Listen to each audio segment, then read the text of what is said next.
Hello, hello, one and all. Welcome to another video from me, Joe Dinsdale from Multi-Therapy.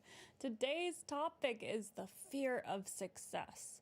What is it? Why do we have it? And is it happening to you? Let's find out. So, how would you know if you're this kind of person with the fear of success? You might find that you hit the emotional break before you cross the finish line. For example, you get a promotion and then all of a sudden, oh, I'm really sick. I can't do it right now. Or you meet somebody really great in a date and then all of a sudden you feel like you're starting to sabotage it for some reason, testing them almost. You know, you get right up to the edge of something you want, and then suddenly it just drops off. Why do we do this? Right? You're tired of settling for, almost there. You want to push yourself even further. So how do we do that? Let's find out today. I'm just trying to pull up the chat here, guys, so I can see everybody's messages if you're messaging me. Sorry, I can't see you right now. Let me click on this. Live streams are always a bit of a fun thing. Hi, David. Welcome. What do you think of my hair? I just dyed it. During our huge live yesterday, I had some suggestions to go redhead, but unfortunately, I'm not that bold or brave, so I just went with the usual. So, for people in the chat, have you guys ever had a fear of success? I think with me, it's often when it comes to asking for any kind of promotion. You really start to second guess yourself. At least that's my experience. I think, oh man, like they're not going to say yes, so why even bother asking? That's how you know you got a bit of a fear for success. And on this channel, we like to focus on growing as a person, on, reaching our fullest potential. So this is going to be a challenge for you to step into the shoes of others if this isn't you, to just build some empathy, some understanding, and some connection within your own community. I'm feeling good, David. How are you doing? I'm still waking up a little bit, but it's going to be a good day. It's a busy day today, which is nice. Lots of sessions, lots of little projects. I'm going to be doing a collaboration with another YouTuber, so stay tuned for that. Hi, Ashu. Good morning. How are you doing? Do you have a fear of success? Let me know. That's our topic of the day. So yeah, the fear of success is often what some therapists called the self-imposed glass ceiling. It's basically like you're putting up this barrier, and it does sound backward, right? Like, why would anybody fear something good? And it's the problem is sometimes our brain views success not as a reward, but a massive disruption to what we know. And what we know feels safe. Your subconscious mind is built to keep you safe and consistent, not necessarily happy or fulfilled. And that's when you got to start questioning it. It's like, maybe we got to do a change here, right? We love to just check in with ourselves and see if there's anything that we want to change or tweak, remembering that you have control in your life. You got to remember what you have control of. And what we do have control of is our own actions. And we can try to work on our mindset as much as we can. Arnav, how are you doing? Welcome. I'm from Toronto, Canada. I am a therapist in Toronto, Canada. Where are you from? Please let me know. Fact of the day, the host has 8 bodyguards. That's right.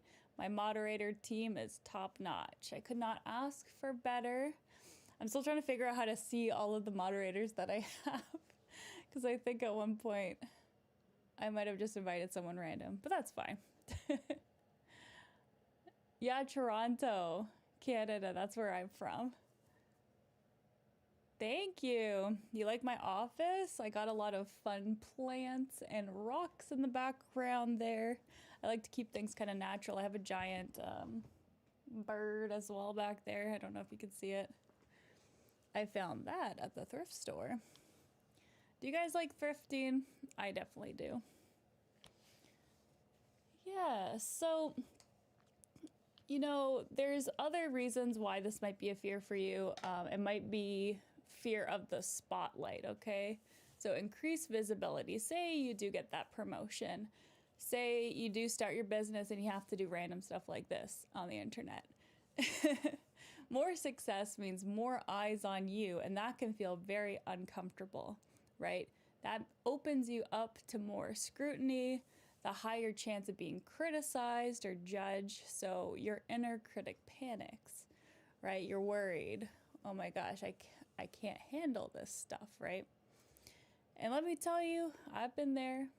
But you got to remember to just take it one day at a time and just push yourself when you're ready, right? Little challenges to help you meet those goals. My Instagram, it is in the description. It's just Multi-Therapy Canada. If you'd like to add me on Instagram, feel free to. Matt Frank. Oh, you're from India, Arnav. Welcome, Matt. How are you doing? Guess what? Me and Matt are also going to be doing a collaboration, so stay tuned for that. I was just telling everybody, Matt, I'm doing another collaboration too today. We're filming it and then seeing where we go from there. Matt says you feel like more success can be more responsibility and more to lose. Absolutely. Matt, did you read my notes? That was my next point. Increase responsibility. It's kind of tied in with the fear of pressure, right?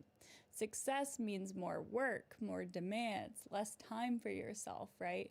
Your system fears burnout and loss of control, which completely understandable too. I was just thinking about that the other day. I was like, if this channel really takes off, then what am I going to do? Hi, Lorraine. Welcome to the chat. It's great to see you again. How are you doing? Boom. Lorraine, you now have moderator powers. I didn't get a chance to add you last time. Hi, Vicus. Oh my gosh, don't worry, Vicus. I know life gets in the way. You never feel obligated, guys. Nobody, even the moderators, to have to be here, guys. Just do you. If you're able to make it, wonderful. If not, completely understand. Matt, you can't read minds yet? Okay, you're working on it though, huh? Excellent. Yeah. Anybody want to guess what we're collaborating on, me and Matt Frank? Feel free to guess in the comments below. Oh, thank goodness. Fig is here. I was really worried, Fig. Where have you been? What's new with you, Fig? Okay, so we talked increase visibility, increase responsibility, and then also there is loss of identity. So if you achieve this big goal, maybe the identity that you've had for years, you know, the person striving to meet this goal or the person who almost made it disappears, right? You're forced to enter this scary unknown territory of being the person who has succeeded. I see this all the time, and I've been there too, especially when it comes to asking for promotions. That's always the scariest thing, because it's like, oh, what if they do this or that? If I do get it, then what happens, right? Can I handle it? Often second guessing ourselves. And yeah, lots of anxiety ensues to pull you back to the safe, familiar level of almost. And guys, let me tell you, if you do have a dream, just remember about the purpose of life, the meaning of life that you give it, right? What is the reason you're doing this all for? And sometimes that helps clarify things for you, right? Like if you're completely happy just being at the level that you are, that is completely fine. But if you dream for more, and if you feel like you'll regret not chasing those dreams, then it might be worth the risk, don't you think? Lorraine, kind of like the girl from The Devil Wears Prada. Yeah, I could see that. Absolutely, right? She's really good at her job, but she's saying, I don't know if I want to fully commit to it. What if people, what if I embarrass myself? Exactly that. It's not about conformity with The Devil Wears Prada. It's about her finding a new passion and going with it, right? She's a really good assistant, and in this case, you know, she is interested in fashion and she does have to change her identity. Like, all of her friends and everything made fun of her, and she got really offended and sad because she's saying, I have this new passion and you guys don't understand it. So that is a great example, Lorraine.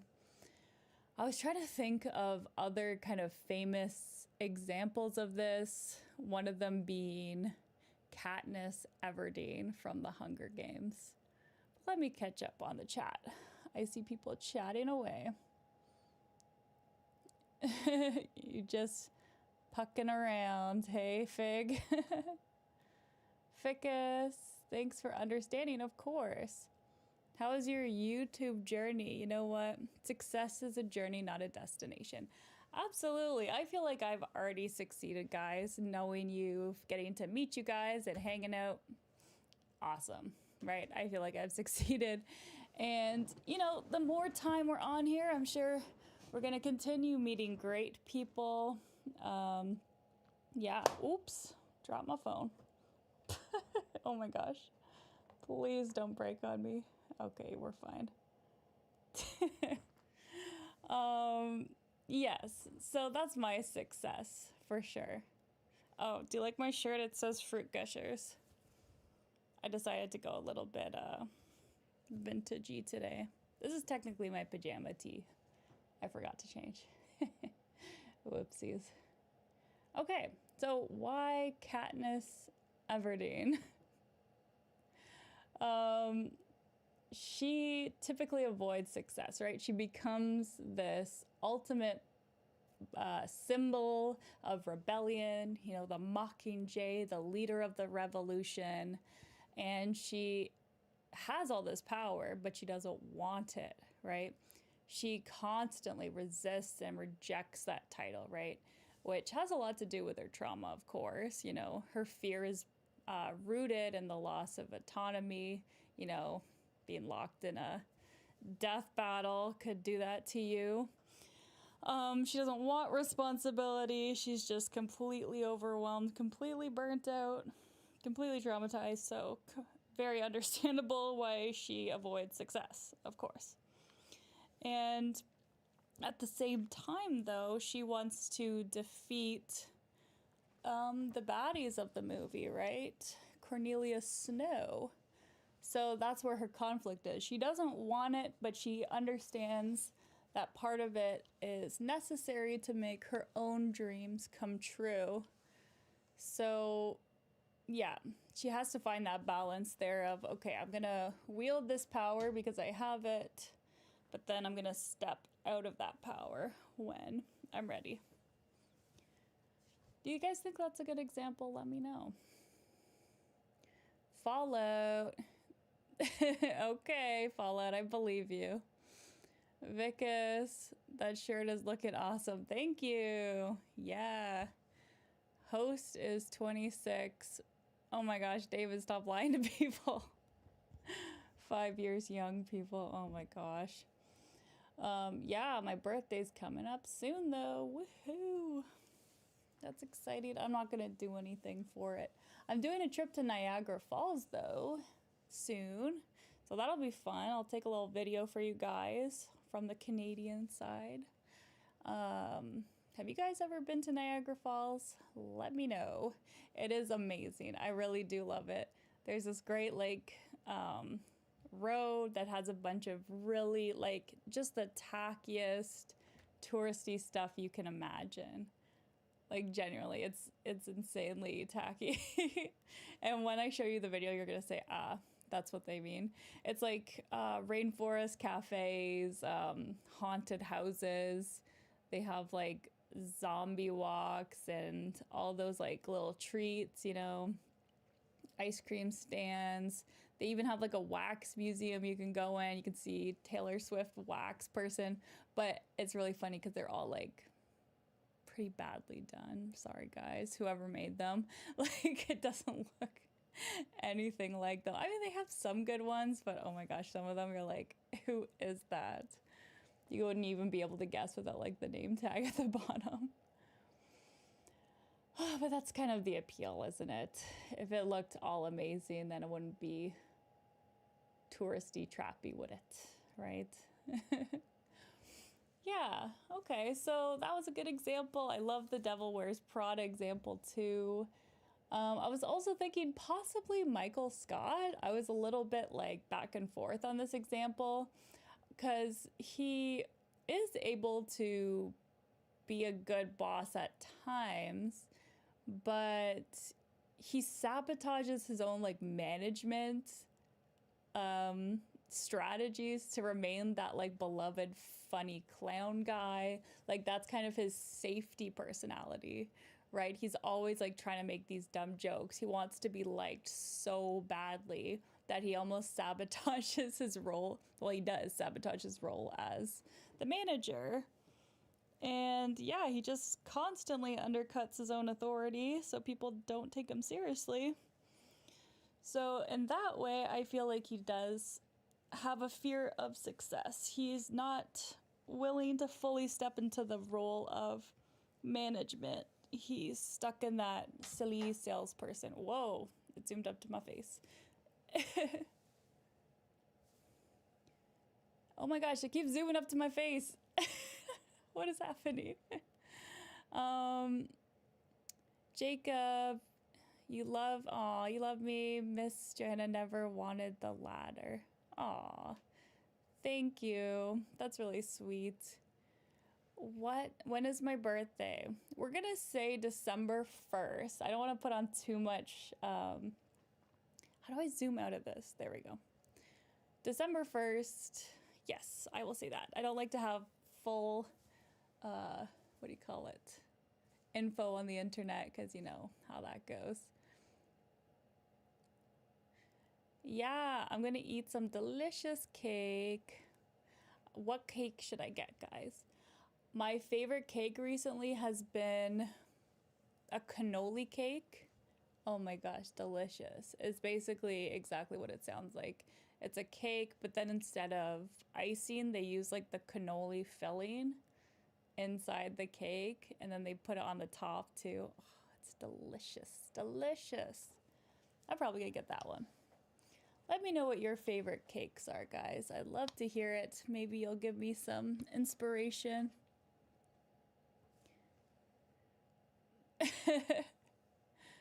Yeah, you like the wax figures and Taylor Swift. Okay, Lorraine, you gotta go to Niagara Falls on the Canadian side. I will take a special picture of Taylor Swift just for you.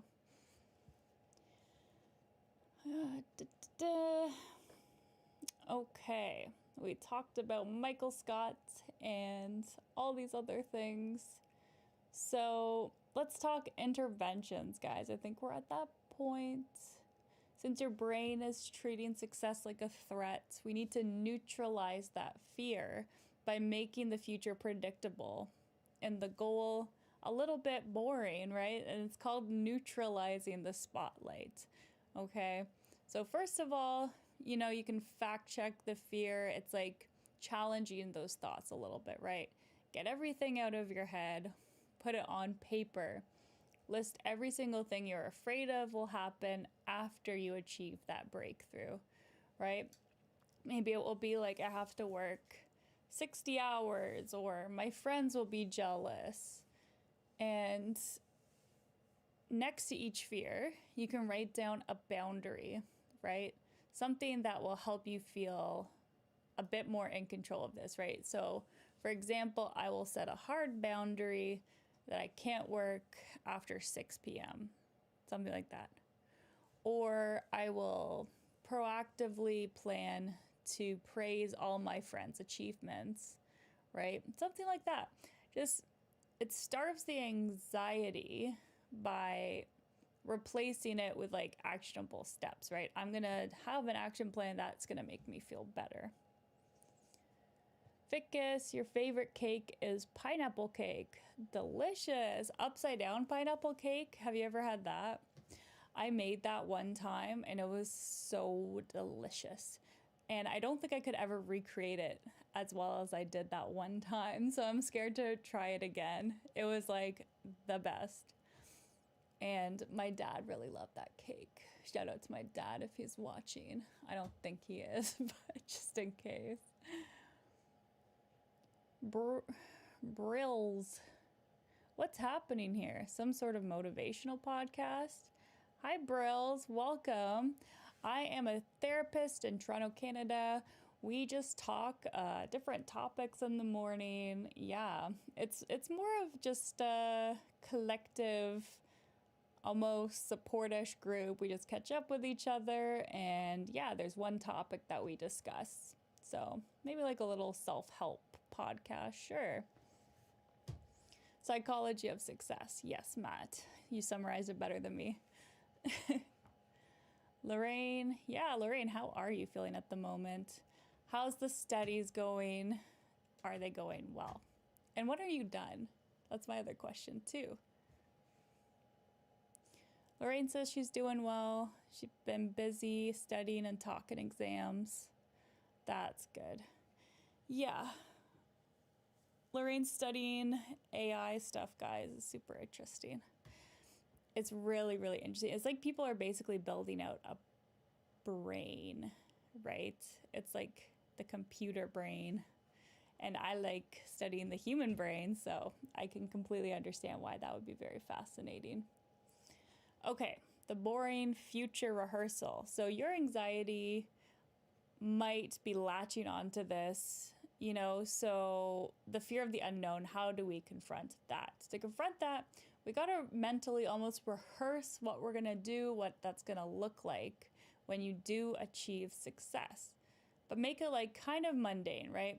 So you can imagine, let's say, for myself, I become like a massive YouTube star, the most famous therapist on the internet, and I say, okay, that seems really intimidating. So I'm just going to imagine myself doing exactly this. I'm online, I'm just doing the same old videos every day. I might say hi to people if they know me.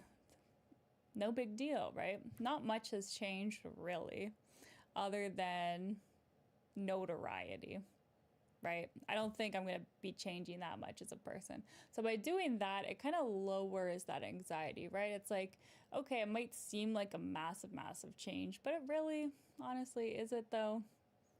It's funny how on YouTube too, I find like what I've heard from other YouTubers is that they don't really feel that famous in public. Like not that many people even know them because like even like 1 million subscribers might seem like a lot, but if you think about it, like they're all spread out, like the chances of you running into somebody that you know are pretty small.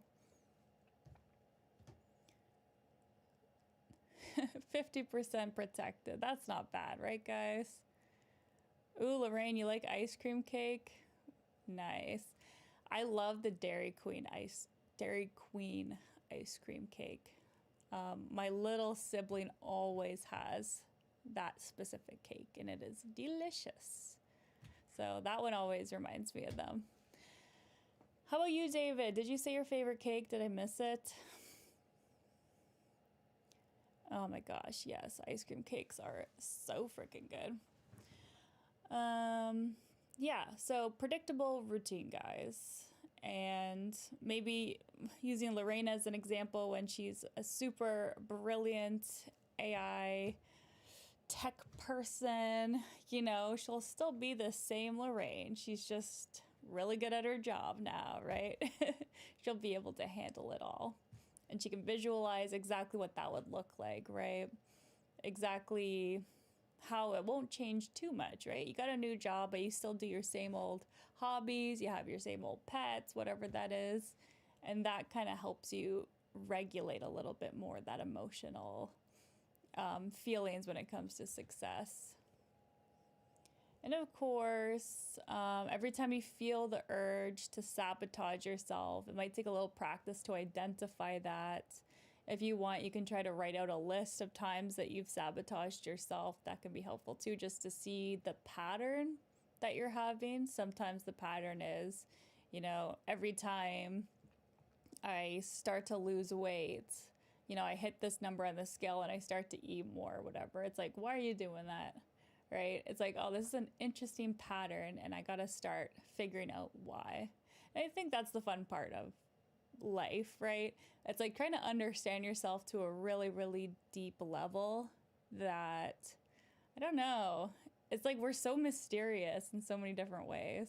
There's all sorts of these patterns happening in the background that we aren't even aware of. So bring them to the forefront, analyzing them brings a lot of peace of mind, it brings understanding, and it helps you move past these old feelings of stuckness.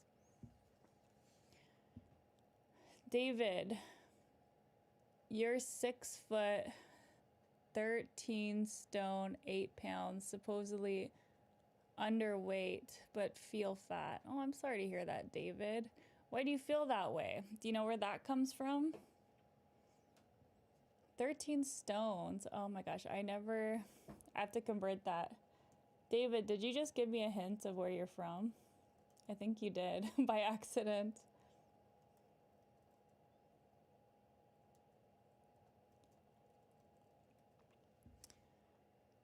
Okay. Vicus, great minds think alike. Definitely. Jacob, you would love to meet me in person. Unfortunately, I just do virtual sessions, Jacob. You can check out my site. I can only work with specific places right now. I can't work with all countries, but yeah, take a look, multitherapy.co. Vicus, Lorraine is studying AI. It means that Lorraine can create plenty of cakes that we can't even imagine. Absolutely. Hi, Camillo. Oh, I'm your favorite therapist. That's really nice of you to say. I appreciate that. Oh my gosh, I always feel so, I don't know, I get flustered when people give me these kind of compliments. I'm like, I don't know what I did to deserve that, but thank you. Oh, Hendersonville. Where is that? Is that in the US? Let's look it up. Hendersonville. There's two. There's one in North Carolina and in Tennessee. So I'm not sure which one you're at. Yeah, that's tricky. The states are so hard to figure out because each state is different. You guys have different regulations in each state. But yeah, if you want to send me an email, Jacob, I could try seeing if it's regulated in your state. But don't get your hopes up because I think most states are regulated and you need specific licenses in that area. Lorraine, this example seems kind of obscure, but you feel like Dr. House, MD, is not afraid of successfully solving complicated medical cases, but at a controversial cost, making mistakes. Oh yeah, it's so funny, Lorraine. So many people have been talking about Dr. House. This is like the third day in a row somebody in the chat has mentioned Dr. House for some reason, which is amazing. So random. Okay, near North Carolina. Okay. Yeah, Jacob, if you go to my channel, there's like an email you can send and we can chat about it. But yeah, I'd love to work with you if possible. Okay, but yeah, Dr. House, would he have a fear of success? I feel like he should have more fear, you know what I'm saying? Like, exactly, he will just do whatever because he thinks it might be right. And it's almost like, okay, maybe we should have a little bit more fear and not try all these crazy things. But it seems to work out for him a lot of the time. I mean, it's like 90% it does work out for him, but then it's like at the cost of those 10% people where it goes terribly, terribly wrong, right? And that's where it's like he's a controversial character because, yeah, he takes these big risks that other doctors might not do. And it's a risk. But I guess in medical field, it's all risky, right? You're playing with people's lives, really. Exactly, Lorraine. He makes mistakes that could jeopardize the patient's health. And the good point to take away is that mistakes can help us improve and slowly achieve success without the fear of failure. That is a good point. Actually, Lorraine, you're right. He is a good example of why there could be the benefits, right? He does help a lot of people. And of course, it's not going to work every time. And if you fail, I really do feel for doctors and stuff because, their failure is usually the cost of a life, and that's super, super heavy. And that's why all doctors should have therapists, in my opinion. It's very, very heavy stuff to deal with that. Hi, Ix. Good morning. Oh, Chester, thank you for subscribing. I appreciate that. Welcome. I hope you enjoy my videos. We do therapy tips and tricks, a little bit of hypnosis for sleeping or self-improvement. So yeah, feel free to check that out. Yeah, falling asleep. Oh my gosh, I get that. When you get into your head, have you ever had those nights where you're like looking at your clock and you're kind of counting down the hours you can sleep? It's like if I fall asleep right now, I get 5 hours of sleep. And then you're like trying, then you look at your phone. Okay, if I fall asleep right now, I'll get 4.5 hours of sleep. And it's like, oh, why are we doing this to ourselves? Yeah. And that's where you gotta start, building up the resilience to not get so in your head about it. It's like the overthinking really does not help falling asleep, that's for sure. So I encourage you to think about things that make you calm, things that make you feel relaxed. What is it? Is it knitting? Is it reading a book? And I would recommend you trying out these things. Oh my gosh, why does it keep zooming into my face? My camera's so silly. Okay, out you go. Start with doing something really calm because the brain, again, it's like you got to trick it a little bit sometimes. You got to trick it into saying, I'm very calm, I'm very relaxed, I am sleepy. So by doing something calm, relaxed, and sleepy like, your brain will follow suit. Whether it be something boring, like knitting. I mean, okay, some people find that thrilling, but for me, I would say that's kind of boring. Aw, Jacob, I'm glad you like my videos. I appreciate that. We have a lot of fun on here, don't we? And I love taking your guys' feedback and incorporating it into the videos too. David, you don't know why you feel fat, but I feel, the doctors say you're fine. Wow. I'm sorry to hear that, David. Yeah, that's tricky when you kind of have this fear. And, when it comes to kind of body, again, I'm not like diagnosing or anything, but try to look up body dysmorphia, maybe do an assessment there. It's when you think of your body one way, but then it's actually another way, right? It's kind of like a distortion, a thought distortion around how you look. And there are like specific treatments for that. So yeah, maybe just take a look, see if that's something that kind of connects with you or not. And if so, I encourage you to talk to a mental health professional about it. Oh, Vicus, you're so funny. Thank you. I got my mascara on today, and I just got my hair done. I finally dyed the roots, and I'm very excited about that. I think it turned out really nicely. I feel like Khaleesi right now. Khaleesi. All right, guys. I'm probably gonna wrap things up a little bit early today. Unfortunately, I have lots and lots of sessions today, so I just want to get a head start on them. I really appreciate everybody who took the time to tune in today and chat in the group. I feel like this is the first time we've had all of the mods or all of the frequent mods in the chat, so this has been really exciting. We should make like a group chat or something. That could be kind of fun too. I'll think about doing that. And yeah, thank you guys. Thank you everyone for joining in. we'll talk again soon. And my name is Johanna Dinsell from Multi-Therapy. If you'd like to subscribe or join my membership and support the channel, I would really appreciate that. Please thumbs up the video, comment, subscribe. Did I say that yet? I don't know. Yes. Okay. Oh, of course, you're going to zoom in right at the end.